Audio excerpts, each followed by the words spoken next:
Hi, this is Mark Sewell from SkiVisions, and today we're flattening and structuring bases with our Base Flattener tool.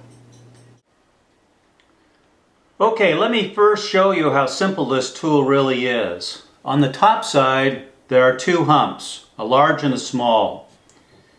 The large one is for the rear hand, small for the front hand, and there are two hex head machine screws here for an Allen wrench for tightening in the blade.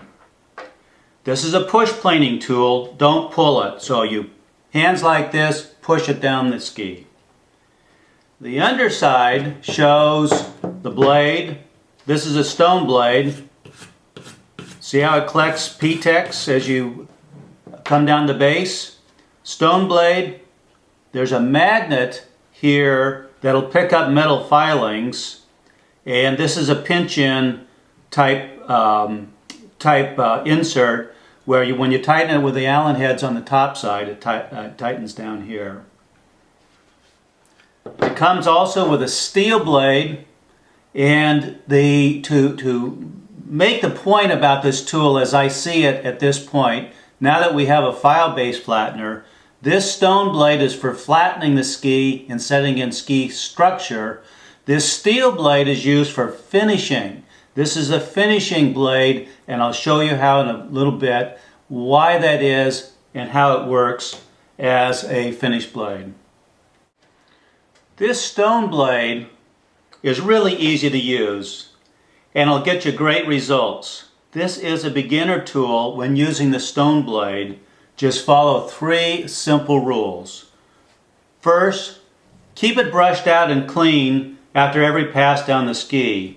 It won't cut if it's clogged up, and this brush comes with the tool. You saw me brushing out the P-Tex from the blade just a minute ago. Keep this blade off the metal edges. You will be able to tell if it's on metal. Don't pressure this blade when it's on metal.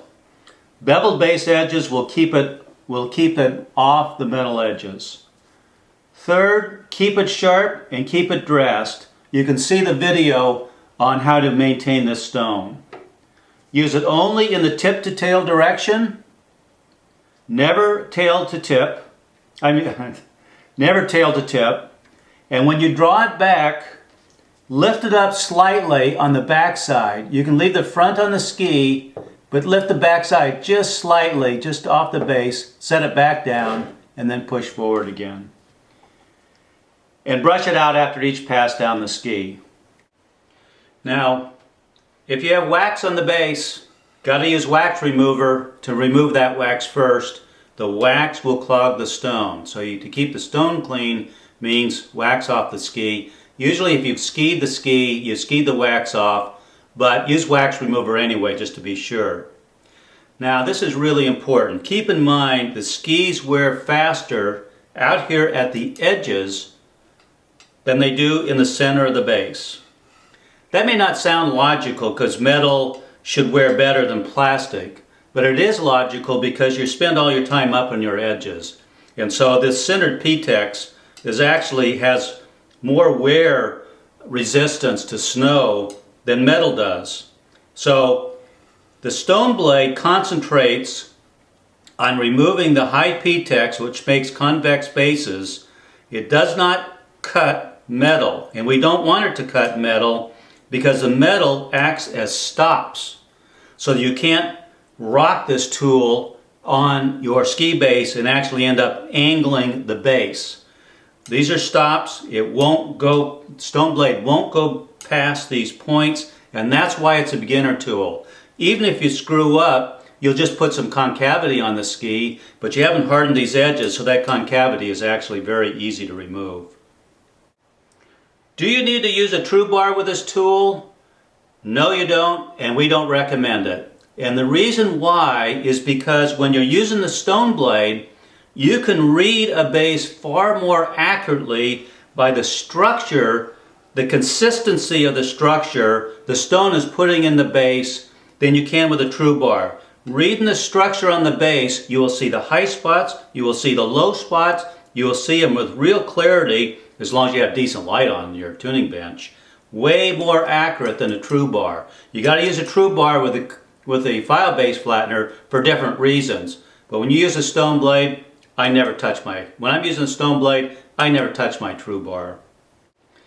And remember, if you're using edge tuning tools, all edge tuning tools contain the assumption that the base is flat. If your base is not flat, particularly convex, it would be the most typical, the indexing on your edge tuning tools simply isn't going to work. It assumes a flat base, it needs a flat base, so you got to make your base flat.